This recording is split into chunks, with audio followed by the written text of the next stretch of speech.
Cool. Need to pull up chat. Yeah, I'm gonna get my chat situated.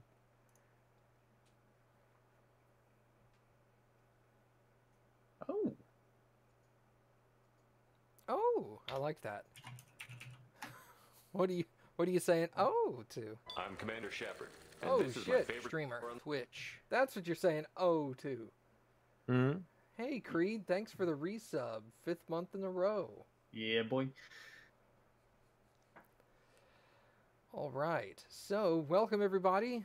We're going to be doing another Films with Friends session today, and if you're not familiar with the image on your screen, we are going to be reviewing Unbreakable from 2000.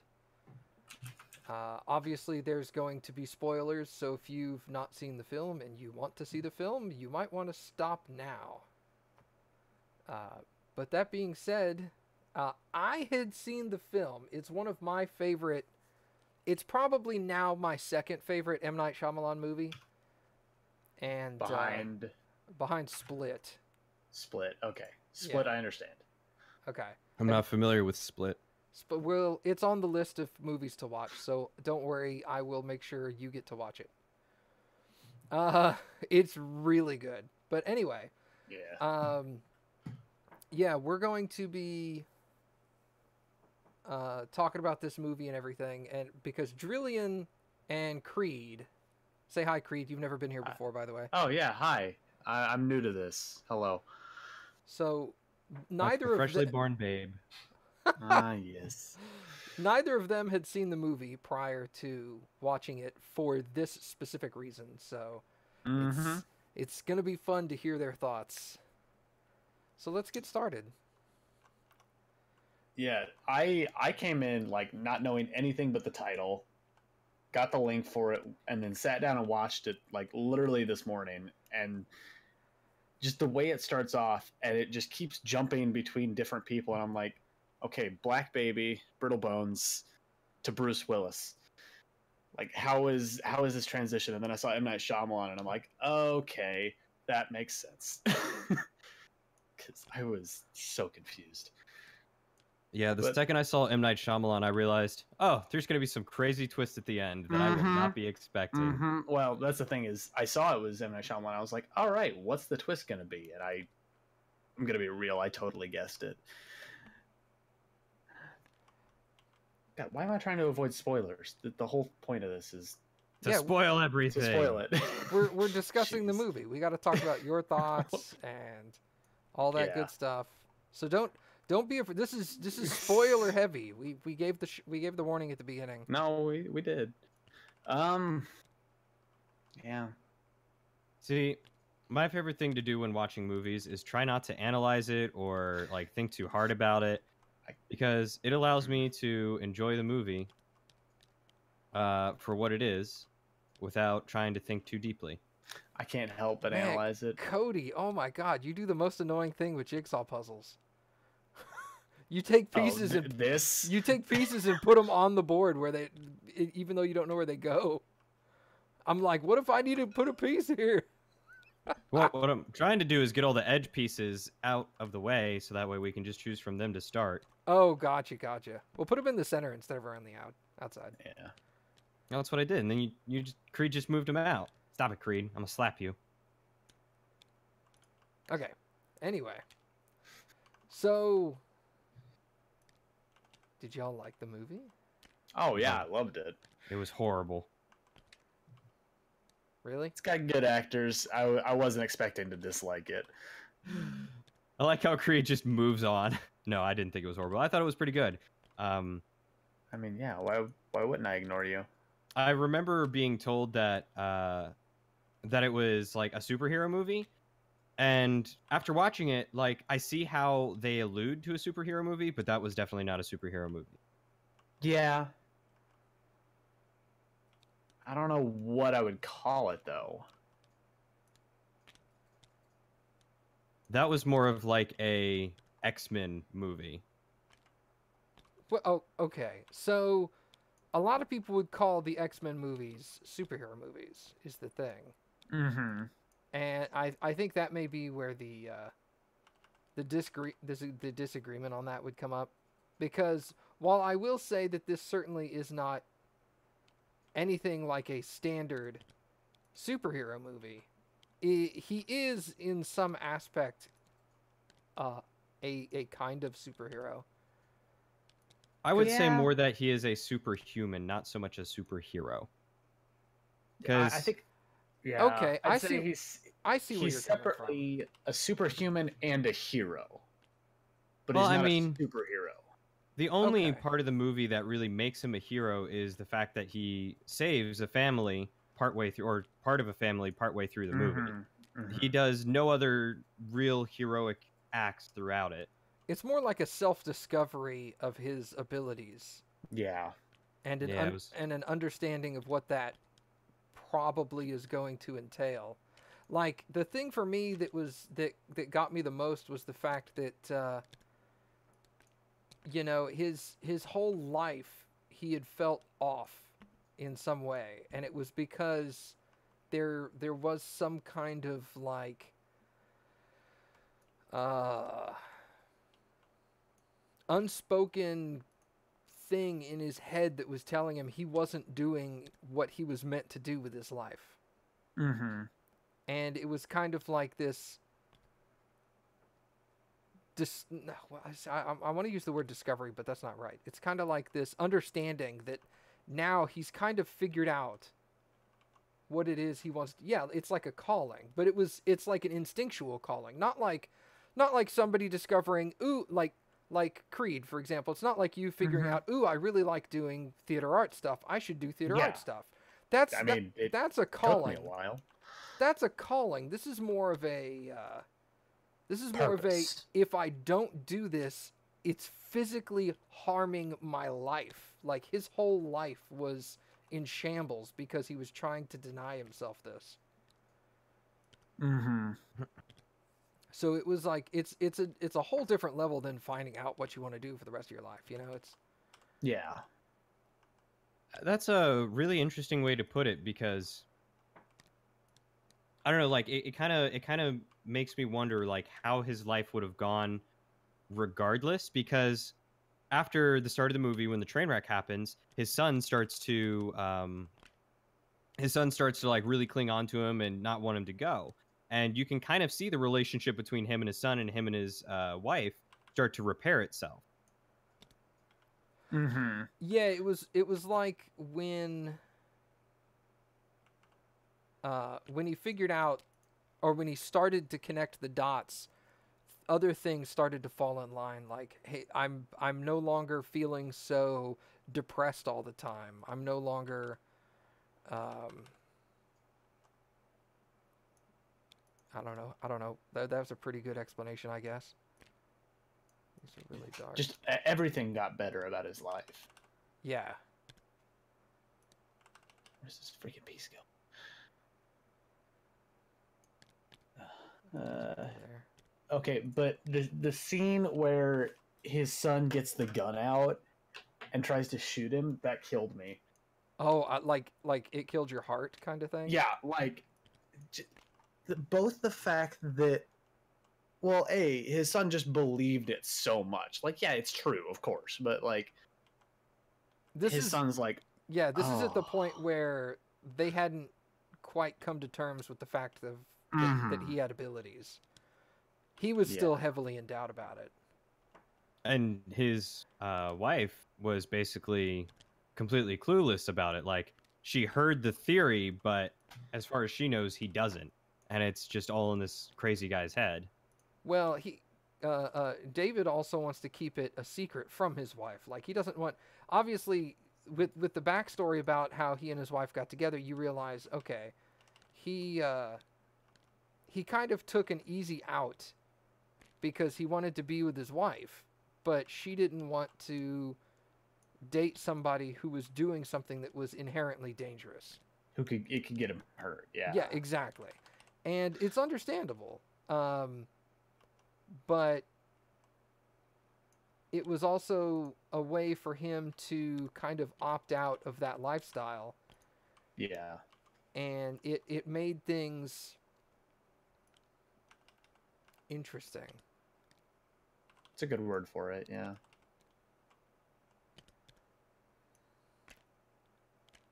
I think that fits there. Yeah, that looks like it fits there.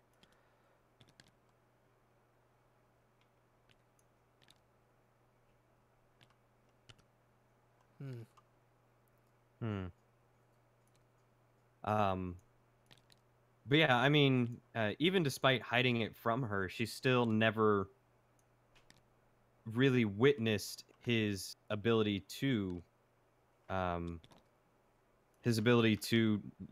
be hurt. The son was able to see his strength, was able to see the fact that, he could lift, what was it, like 350 pounds, I think was the 350, max? yeah. At least. Yeah. That's what they maxed out on. And then the scene later where you see him ripping off a car door and stuff like that. Mm-hmm. Exactly. And so you kind of get this idea that it's not just yeah, I do think that goes there, but I think these are mixed up. Yeah. I was just kind of throwing those in there. That would go there. I don't know where that one goes. They could also go down here, Mm-hmm. Yeah. Or here. But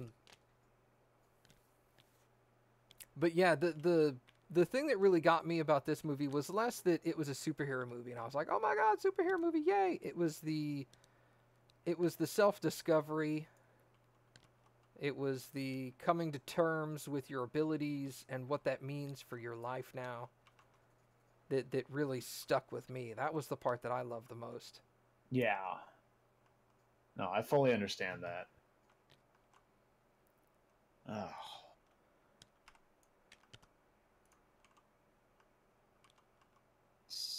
Puzzles.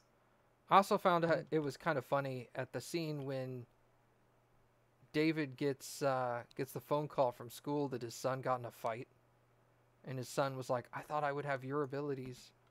And I was like, "Oh, God, that hurts so much." Oh, did he say that? I missed that part. Yeah. Yeah, he said, "I thought I would..." He didn't say, "I thought I had your abilities." He said, like, "I thought I would be like you." And I'm like you. Yeah, and I'm not like you at all. Because he was beat up and scraped up and stuff. So he had gotten into a fight and couldn't put up with it. So he hasn't inherited his dad's innate abilities. It's not something that can necessarily, or at least it doesn't seem to be something that can be passed down. Maybe there's like an age limit on it or something, but...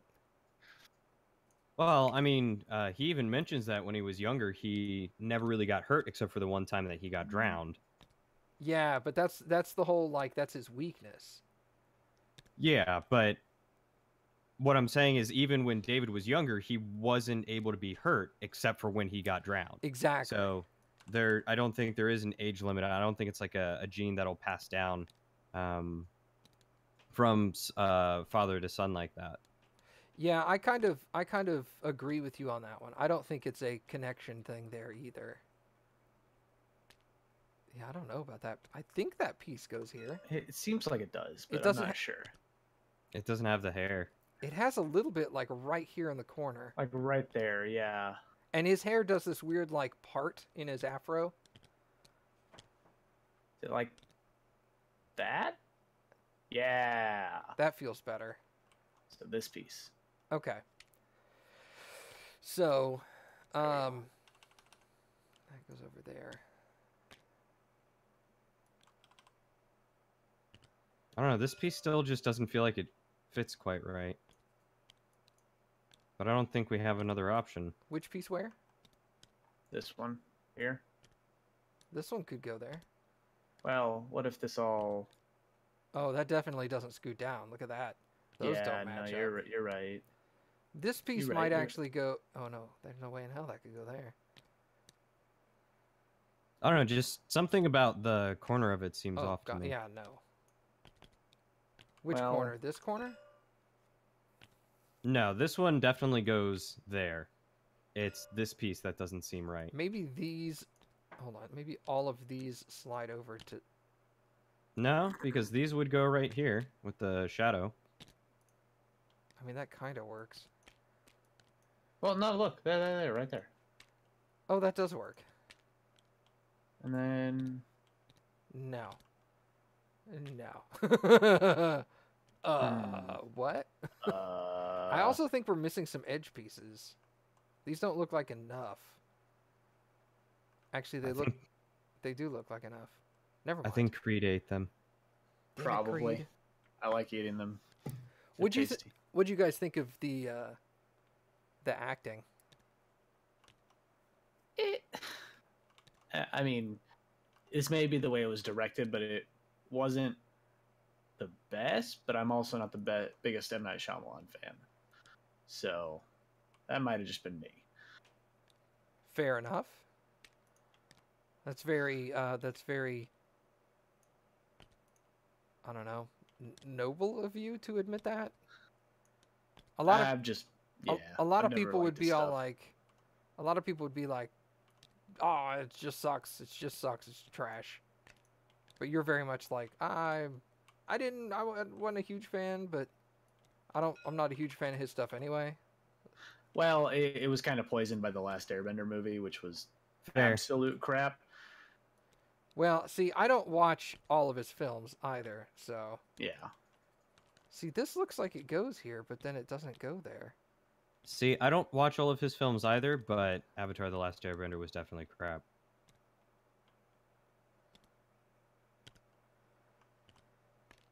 Maybe it's because I had no desire to see that film. I just never saw it, so it doesn't. Yeah. It doesn't Zilly, taint.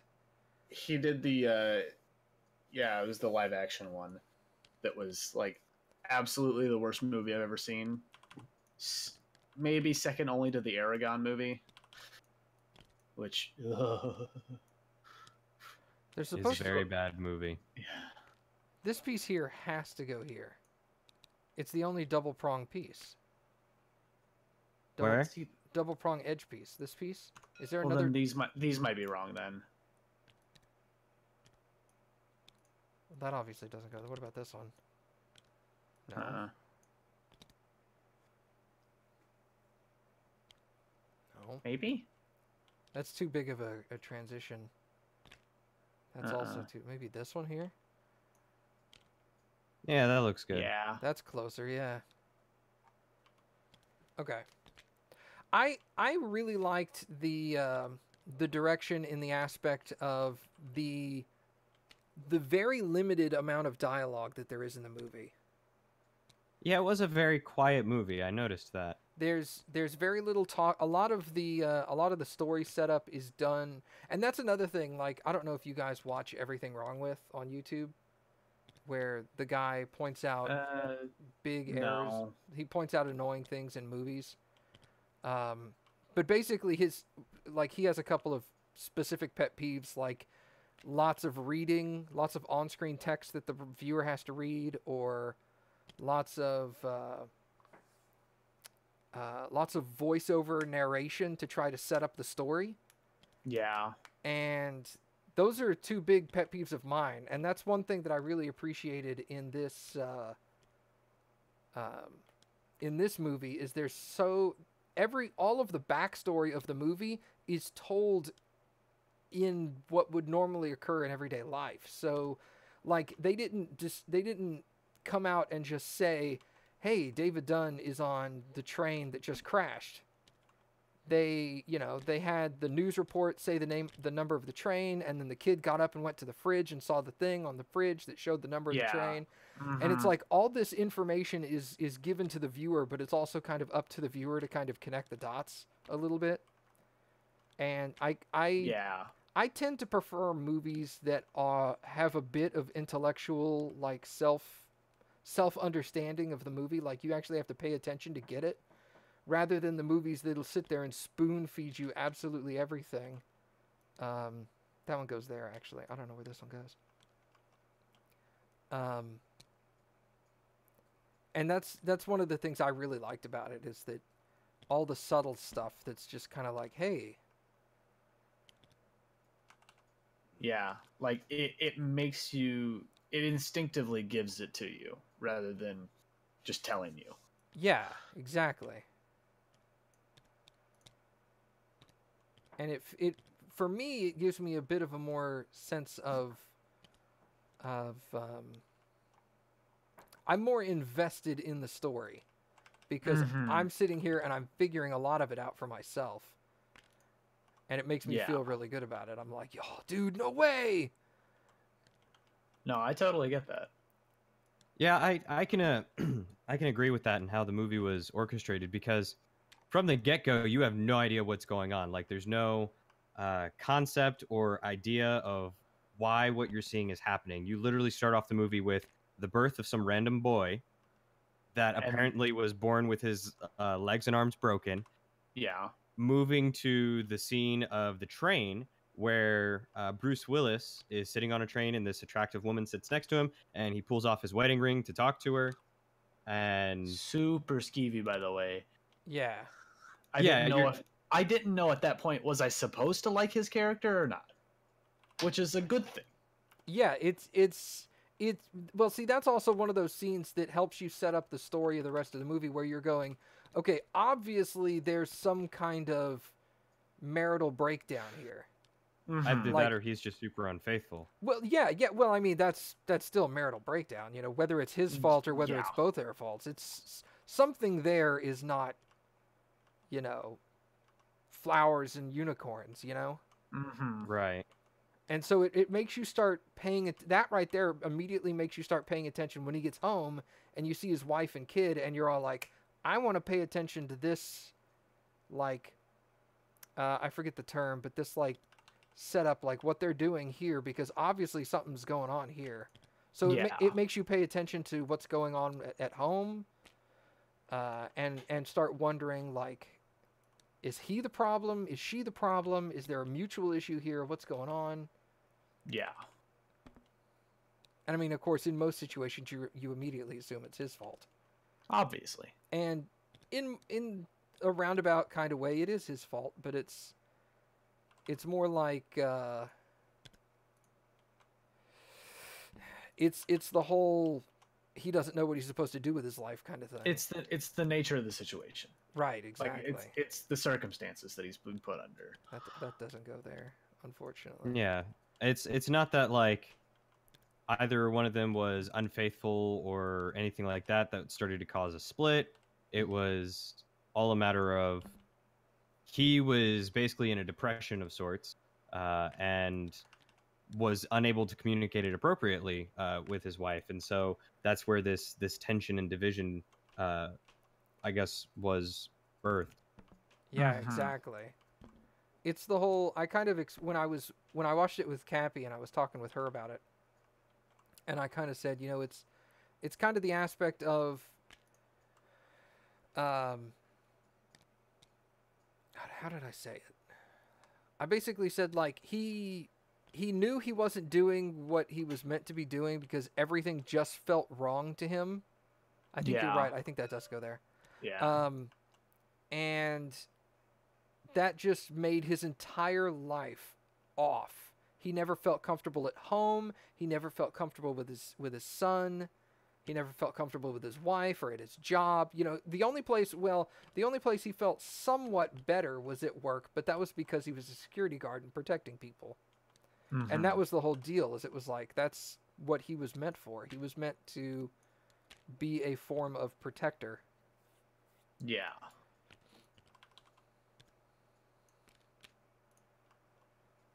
Okay. Go ahead.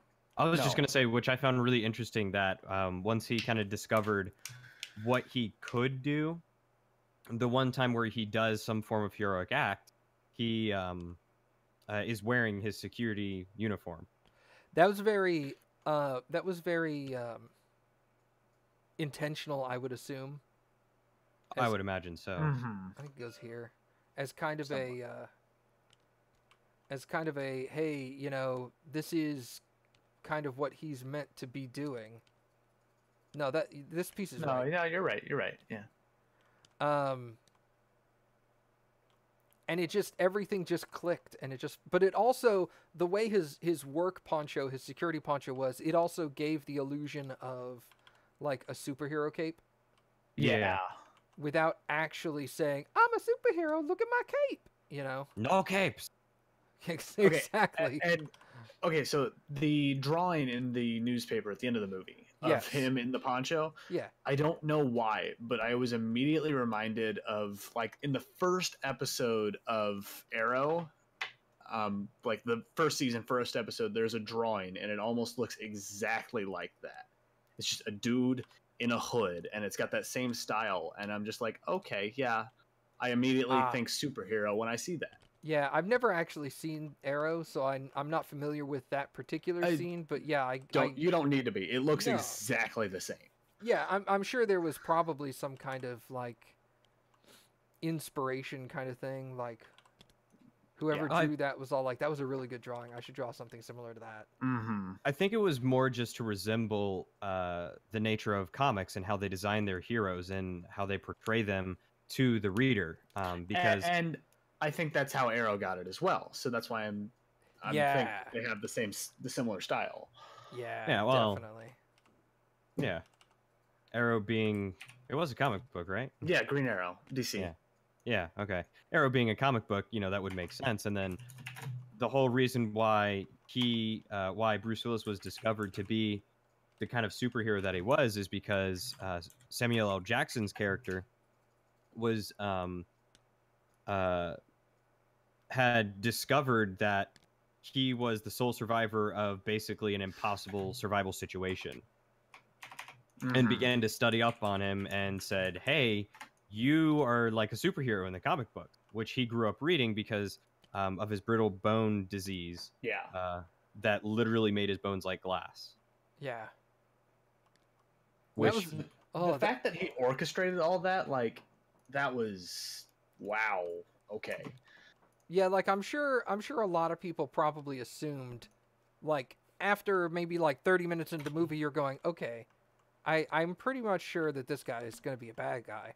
Mm-hmm. But when it all connects and you start realizing what he actually did, like did you assume that he had orchestrated the plane crash and the train wreck and all that stuff?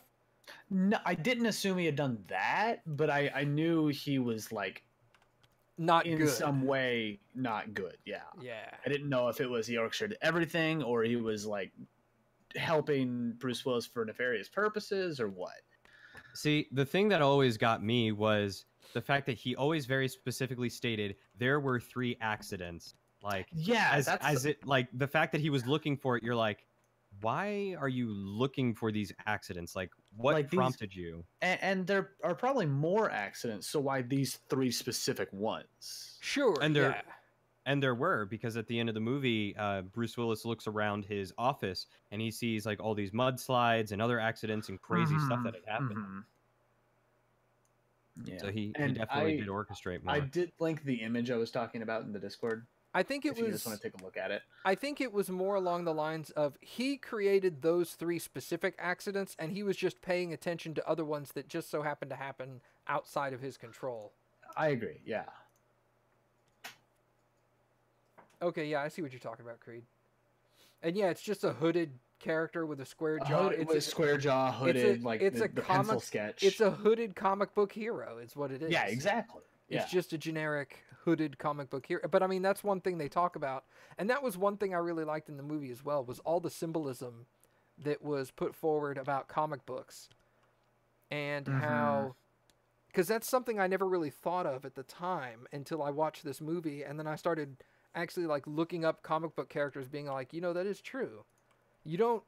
For a long time, there was no such thing as a comic book character with a disability or a major hindrance physically. A lot of the comic book heroes were big, buff, brawny guys that went out and beat up bad guys, and that was basically it.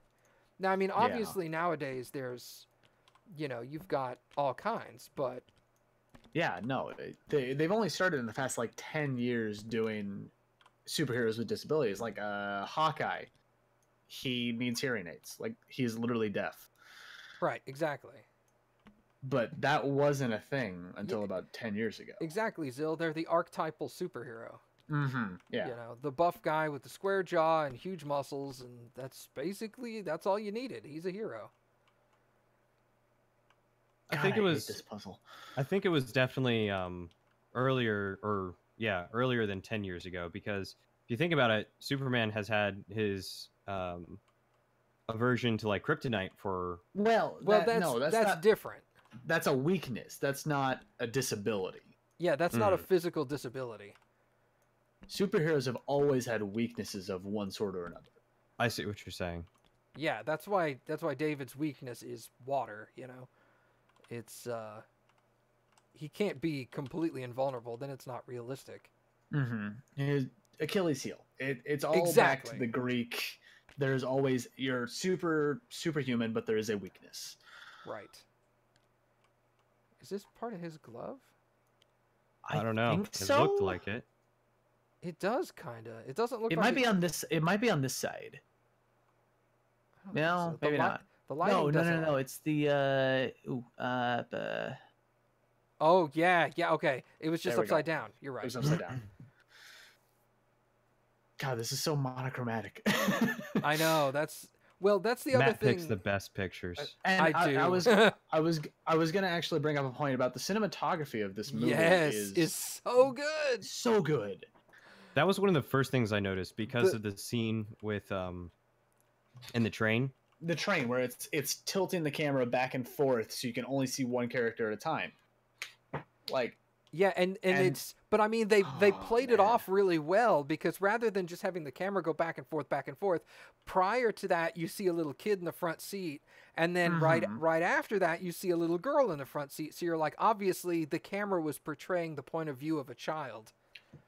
Going back and forth. I hadn't caught that, but now that you say that, I totally understand that. Yeah. Yeah, you see it and you're like, yeah. I picked up Okay, on that yeah. the first time I watched it, but it was really good. It was very subtly done. Mm-hmm. And then another moment was like, oh god, when Bruce Willis goes upstairs in the house that the janitor was taking over. The curtain. And the curtain. Yes. How it like opens up and shows either the lady or Bruce Willis. Yeah, at it specific shows time. exactly. It shows Bruce Willis when he comes in the door. Then it shows the lady tied up to the thing, so you know what he's there for. Then he's moved, and it shows him again. Yeah, and it shows him like holding his finger up, like "Shh, be quiet." Yeah. And then he goes outside, and then again it splits open to show the dude in the orange jumpsuit. And Exactly. You're just like, oh my god, this is so good. No, the entire movie was just—it's a beautiful movie. I also, on a speaking specifically to the monochromatic nature of the movie, I also noticed very soon in the movie that the use of bright colors is very specific. Yes, and Like- that was super like in depth in the scene where he's just holding out his hands and like trying to read people. Right, because the people that are going by, everybody's drab and grays and browns, and then the only people that he connects with, I mean, for that scene per se, are people that have one form of bright clothing. Well, even before that, because the first dude he reads, the dude with the camo jacket, Right, it's like a tannin, but it's got orange in it. right. And so it's got that pop of color, and then the dude in the blue jacket That's that he goes up to next. M. Night Shyamalan. Yeah, That's him. Was it actually him? Okay. Yeah. Oh, the guy in the camo jacket? No. The Or guy, the drug the dealer. Indian guy. Yeah, Yeah. the Indian guy in the blue jacket. That's M. Night Shyamalan. The drug dealer, gotcha. Yeah, he has a bit part in all of his movies. But Yeah, I believe that. yeah, the way you say that. Yeah, I believe he'd do that dick. But Hey, don't read too much from that. well, deny me if I'm inaccurate, right? No, you're not. But yeah, those two characters. But I watched because I'm a big fan of the film. I watched the director's commentary when I got it on DVD. Nerd. Yeah, I know, right? Nerd. And I mean, obviously, he mentions that's obviously intentional, but he also says that the world it's a common misconception by people that watch the movie that the world is just gray and drab, and he's like, the world's not actually gray and drab. It just so happens that David Dunn sees it in a different way. He only sees pops of color and life in things that catch his attention. Mm-hmm. So that's why there's all the pop and color in all the people he's reading. And it's the same reason why Elijah's character is dark and gray almost the whole entire time, except for little views of like purple and blue. Purple and blue, yeah. And then there's so much of him in the blue at the end when he finally reads him. Exactly. Mm-hmm.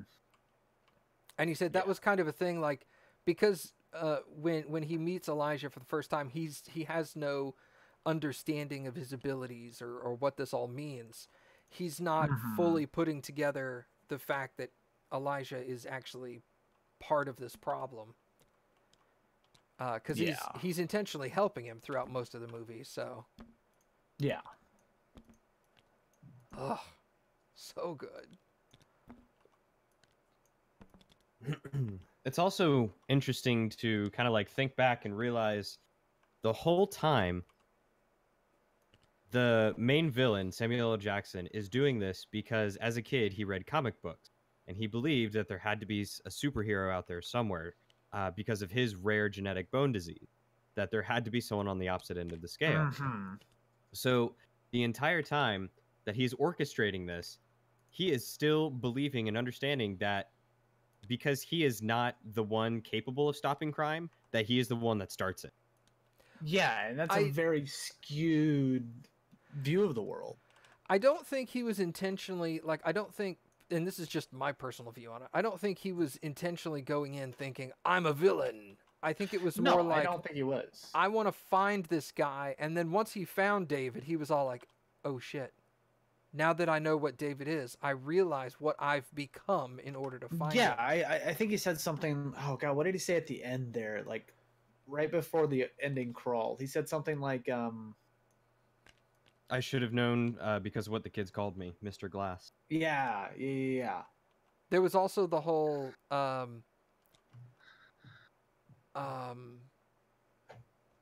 now, you should realize that, you know how you know who the villain is? It's because he's the exact opposite of the hero. Of the hero, yeah. God, and this movie did get a little bit deep. Yeah. I mean, you may not like M. Night Shyamalan, and that's totally fine. You're well within your right, and But you're wrong. I'm totally cool with it. But I mean, you can't deny that some of his films are just like, or at least parts of his films are really good. No, parts. I will give him that. Yes, his plot twists are a little bit contrived sometimes, but he has some very good moments in his movies. Yes. Like, I will never deny that. Yeah, the scene in the end with him standing in the rain. I really love the scene when he pulled himself out of the pool with the kids' help. Yeah. And then he's standing there for a second, and you have that feeling like he just feels so right.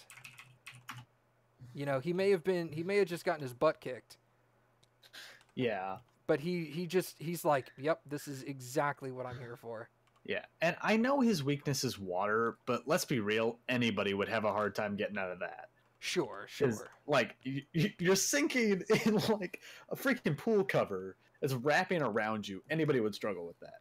Nah, I completely agree with you on that one.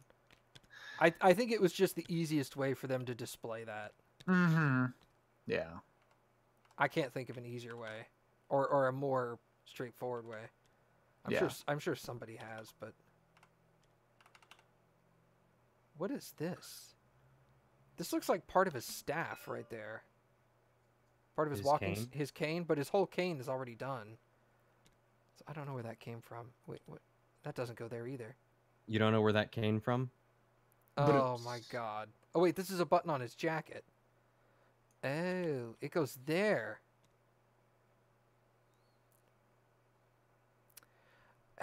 Oh wait, that I think goes here.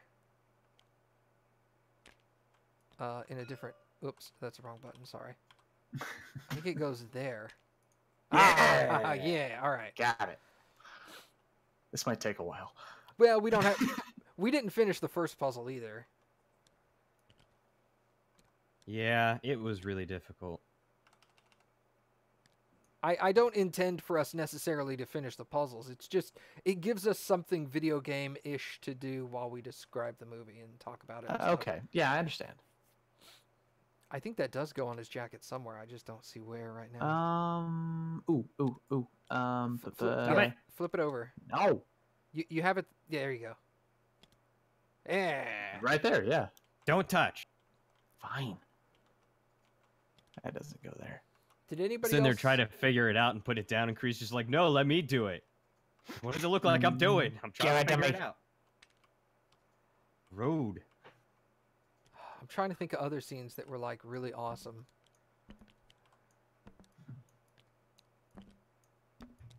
I mean, does anybody in the chat have something they want to point out? I don't think any of them watched it. I think they're just here for the heck of it. Well, Shadow watched it. Yeah. Shadow's a cool guy. Shadow definitely watched it. What did you think of it, Shadow? Did you enjoy it? He's all like, nah. His favorite character was probably Samuel L. Jackson.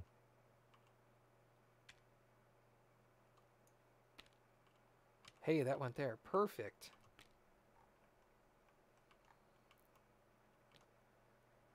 And Shadow disappears. All right, cool. Yeah. He is a shadow after all. Hey. He was gone. Oh, yeah, when he's talking to Elijah's mom and she talks about two different kinds of villains. Mm-hmm. The kind That's kind of the soldier and the soldier who goes after him with brute strength, and then the one who goes after him with intellect. Exactly. Yeah.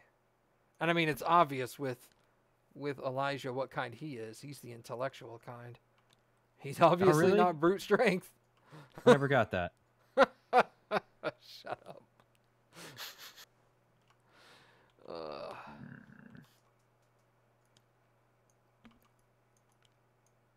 We'll find where this piece goes. You will find it. Goodness.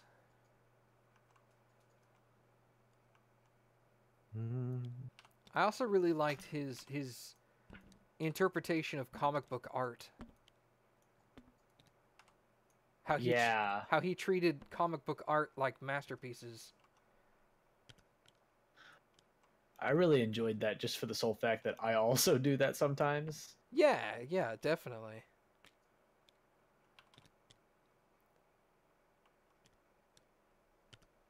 I unfortunately have never been on the comic book craze. If you would like to, I can point out some that'd be good to start with. I view comic books in a similar way that I view trading card games. Okay. It's a waste of money or what? It's one of those things that you have to really have a passion for and to enjoy to spend the amount of money that you're going to on them. Mm-hmm. Understandable. Yeah, I won't deny that. There's I was really big into comic books when I was growing up and fell out of it just because it was like borderline impossible to keep up with it all. Like, absolutely. You literally had to go to the comic book store like every Wednesday or every whatever day of the month the new comic book came out and pick up the new one, and it was just I don't bother keeping up because, like Marvel, for example, the world is so big and there's so many different comics that you cannot read every single one of them every week. Oh, yeah.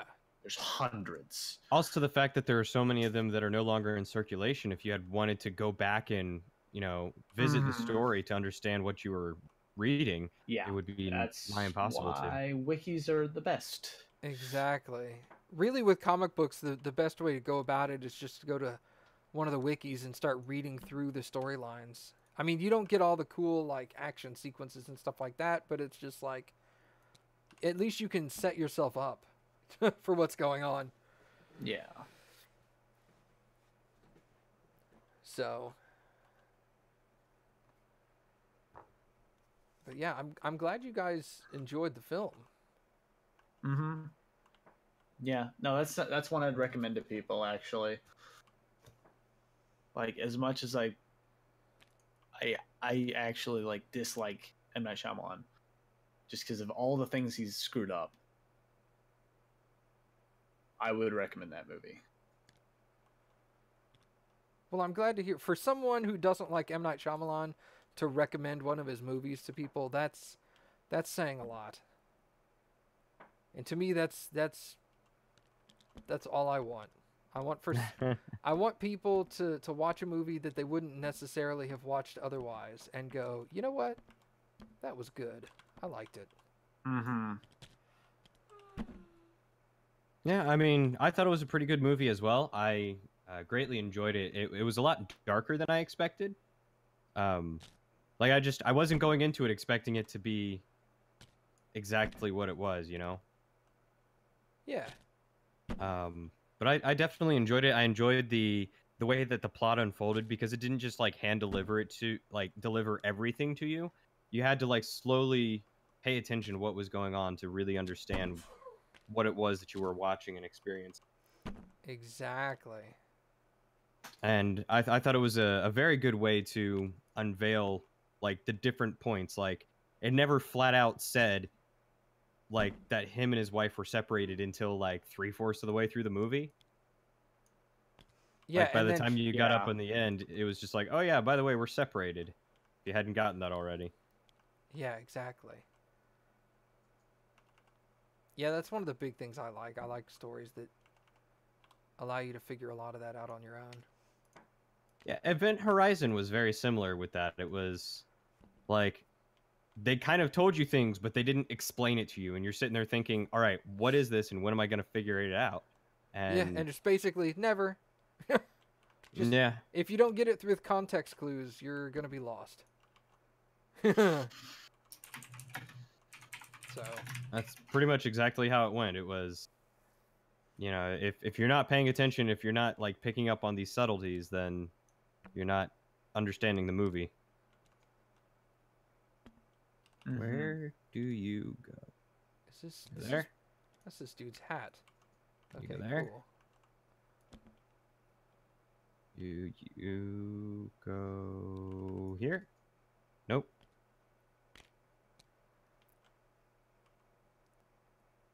Mm. Over here? Hey! See? Throwing random pieces around does work sometimes.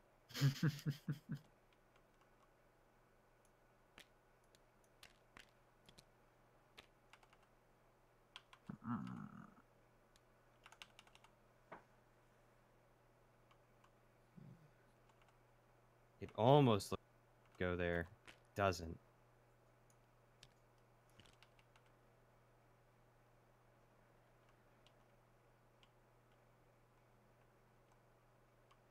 Yeah, we're getting low on pieces that are easy to find where they go. I just want to make him a nice jacket.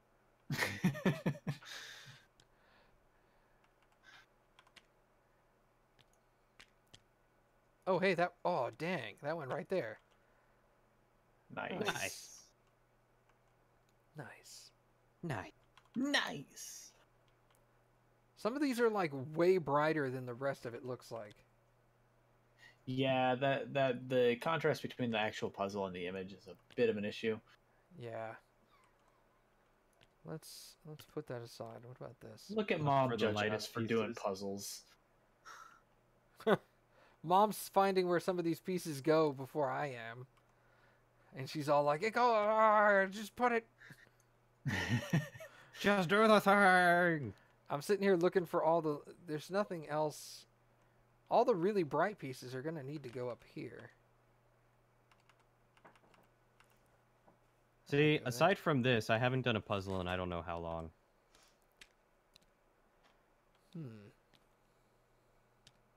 Hmm.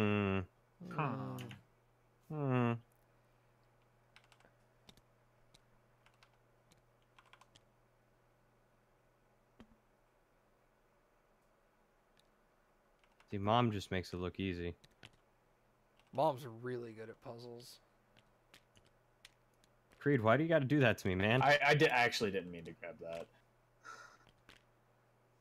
I think Creed just likes to steal my thunder.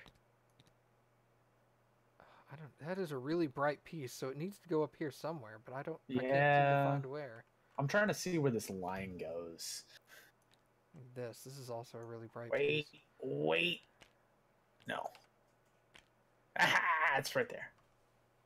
Maybe. I don't know. No. No? Okay.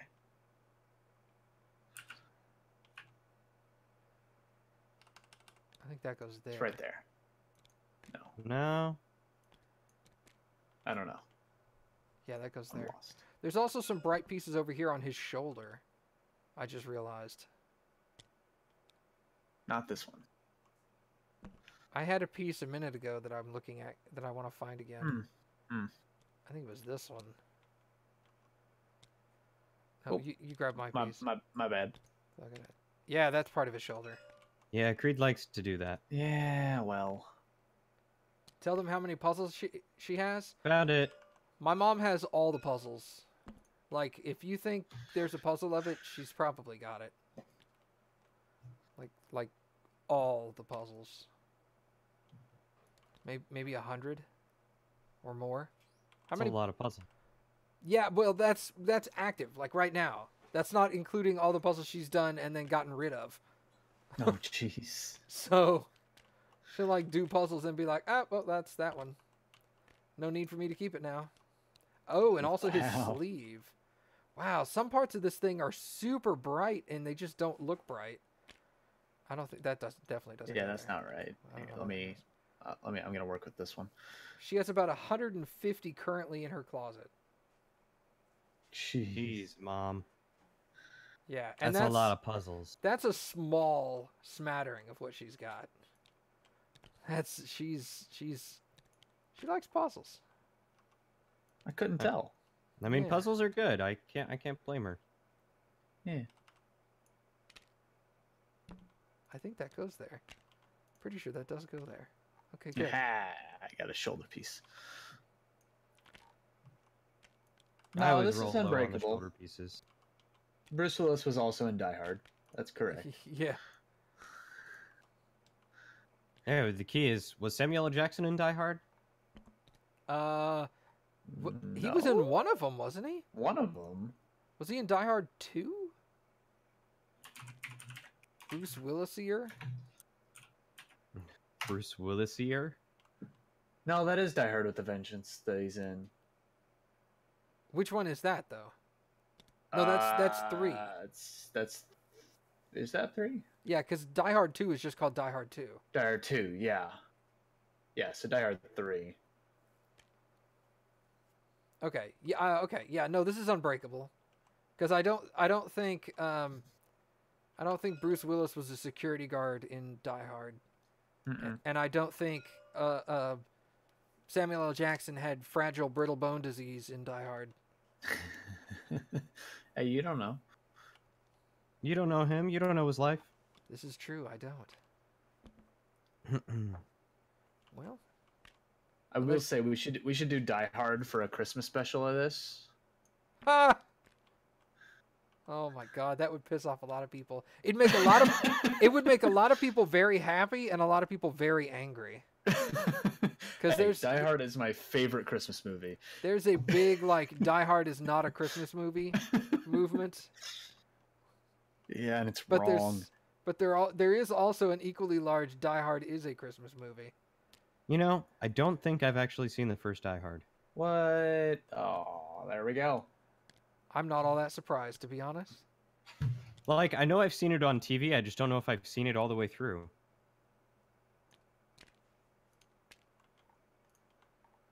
That goes there. They just don't quite line up perfectly. I think that's the definition of does not go there. No. But if you look at the picture underneath, the picture underneath is this piece. See, now it lines up. The pieces don't perfectly snap all the time. Matt, I think you're losing it. Yeah, well, I mean, that's not in relation to this, though.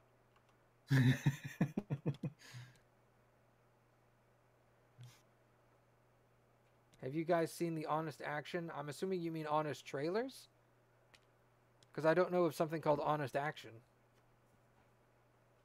But I think we'd like to avoid them to... If people have not seen the movie, we want to avoid all reviews of the movies other than the ones we're doing so that we don't know what we're getting into ahead of time.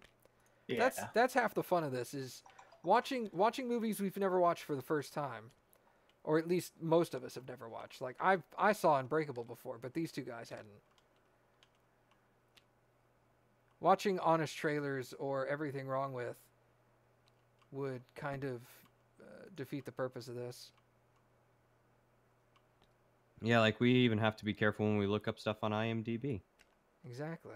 Hey, nice. Hey, Thanks. I found his neck. Awesome. Nice. Neck achieved. I just can't find the right half of Samuel L. Jackson's face. Just look for a dark piece. Wow. Racist. It's very shadowy over there. Wow. Wow. Oh, here it is. I found it. Speak of the devil. See? I helped. I was Alright. just giving the reverse of what Mom said, looking for the bright pieces. So, Drillian, since Yeah. it is your choice for the next movie, what movie would you like to do next? I could have sworn that I chose the last one too. You choose every other movie. You know that, right? So yeah, you chose the one before this one, and you're going to choose the one after this one, and then I'll choose the next one. Well, I mean, I thought I chose this, or no, wait. I chose this one. I distinctly remember choosing this one. You probably did. My memory's not that good. You're It also was either sick. that or 2K suggested it. Sorry, what? I'm sick? Yeah, I am Yeah. sick. Just pick the next movie. Which one did you say? earlier? I think we're doing Leon the Professional. I'm excited about that. I've never seen it. You have never seen it. I have. And hopefully we'll find somebody else in our group that has not seen it and watch it with them. But that's a good movie. Can you tell me what it's about? No, because that'll ruin it. Absolutely not. Are you sure? Yes, 100%. Okay. Well, what if I asked nice? I would tell you nicely that I couldn't tell you. No. Well, that's good. At least you're nice about it. Shadow has never even heard of the movie Leon the Professional. I haven't either, actually. Really? Scrubs. Wow. There's a lot. Basically, no one in chat has heard of it. Well, there are different versions of the film. There's a version called The Professional, which is the American release, and there's a version called Leon the Professional. Don't Google it. Don't Google it, because it'll start telling you what's the difference between the two versions. But I can But tell. Matt, what is the difference between the two versions? Oh, it's a Luc Besson film. Okay, I should watch that. Yeah, yes, you should. Well, okay. So I freaking love that man. yeah, well, Fifth Element Because- was amazing. Well, Fifth Element, District 13. Not seen Those it. were great movies. Oh my god! So they're French movies starring David Bell, who's like the inventor of parkour. Okay. Eh. They're basically parkour movies. Do you know who Jean Reno is? Yeah. He's the main character in Leon the Professional. Oh, okay. Yeah, I'll have to watch that. And anyway, so that'll be the next film we review. We're going to review Leon the Professional. And if you're going to watch it, if you can find the version actually entitled Leon: The Professional, watch that one, because that is the original French one. It's in English, but it's the French release of the English film. The one just titled The Professional, which leaves out the word Leon in the beginning, that's the American version, where they cut out a bunch of stuff because Americans are squeamish. Oh, is that why? Yeah, he did Nikita. Yeah, he did Nikita. La Femme Nikita. You do what? It's another Luc Besson movie. Ah. Anyway, so yeah, that'll be the next movie we do. It'll be, tentatively, we'll say it'll be in roughly 2 weeks, so very early December. Does that sound okay with you, Drillian? Like December 3rd-ish, somewhere in that time frame? Yeah, as far as I know, That should be golden. Okay. I mean, if anything comes up, I'll be sure to let you know. Yeah, absolutely. The dates for these Films with Friends episodes are never 100% set in stone. They're just kind of like a ballpark 2 weeks from now kind of thing. We want to give people a little time to go rent the movie or get it at Redbox, or if it's on Netflix, watch it on Netflix or whatever, and have plenty of time to watch it ahead of time. If they want to join in the chat and have some fun talking times. So No one wants to do that. I know. Mainly it's my That's fault. really sad. I was going to take the blame, but, I'll let you do it. But anyway, I think that just about does it, unless you guys have anything else y'all want to cover in the movie. No, I think I hit everything that I wanted to talk about. I think I'm just more upset that he didn't do more to stop or do something to some of the other people that he touched and was able to see what they had done before. That was the one thing that I didn't like, is you're sitting there watching him identify all these people and he does nothing about it. I think up into the last guy. Well, obviously it would always be the last guy, because he wouldn't search 2 more people and then go to 3 guys back. It'd be too late. He couldn't follow him. It's like your keys are always in the last place you look. Of course it's in the last place you look. You don't keep looking. Yeah. But anyway, the thing I was looking at, the thing I thought about that scene, because I kind of had the same thought too, was this guy was the only one that did a violent crime. The other crimes were relatively white-collar crimes. Yeah. Stealing from a jewelry store. Nobody got hurt physically. All the other ones that he saw, no one else was physically getting injured. And then this one, he immediately knew, okay, somebody is getting hurt in this situation. But I also looked at it in the initial aspect of he started standing in the middle of the train station, just getting senses of people and what they've done, as more of a training montage. Because he hadn't, earlier, maybe 2 scenes before, Samuel L. Jackson asked him if he had ever tried to hone his abilities. And he was all like, no. What abilities? That's a dumb idea. Why would I do that? Yeah, and this was kind of initially a setup of okay, I'm just going to go into a public place and stand. Okay, yeah, that's a good point. I didn't remember that one, Shadow. There was the one where the girl got raped. She got drunk and passed out, and the guy closed the door on her, and you're all like, well, we know what happened there.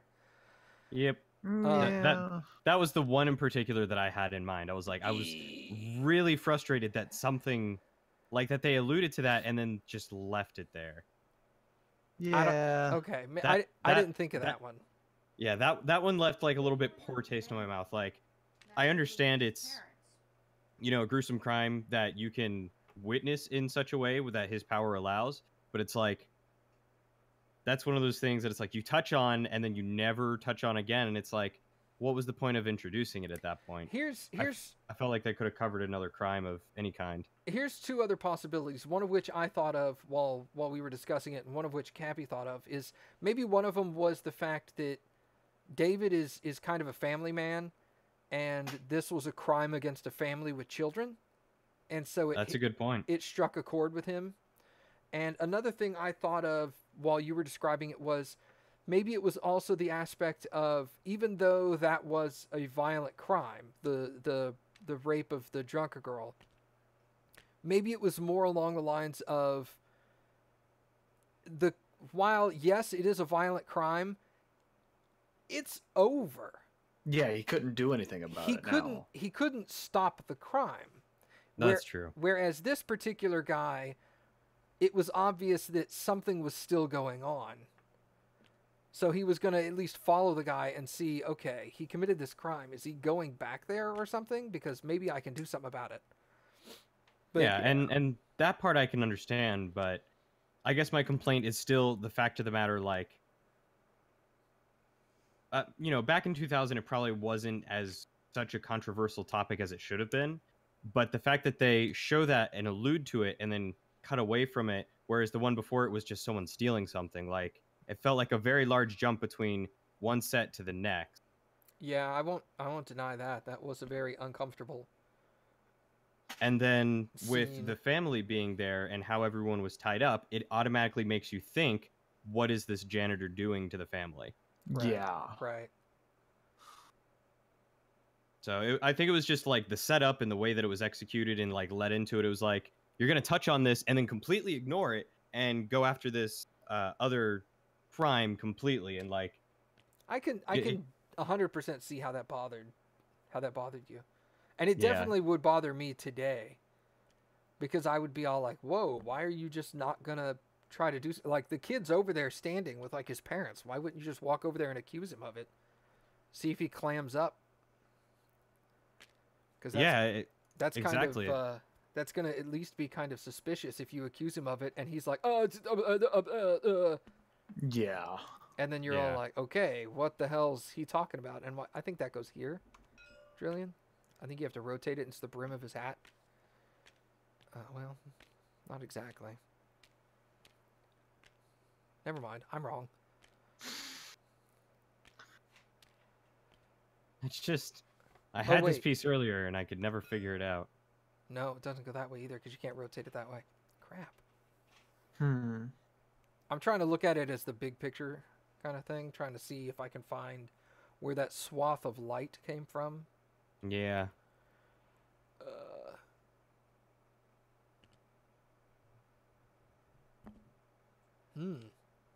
Just so hard to determine. Yeah, it is. I'm not seeing it anywhere. Like, it honestly looks like it should go right there, but it doesn't. Yeah. Wow. But there's that dark edge on one side of it. Yeah.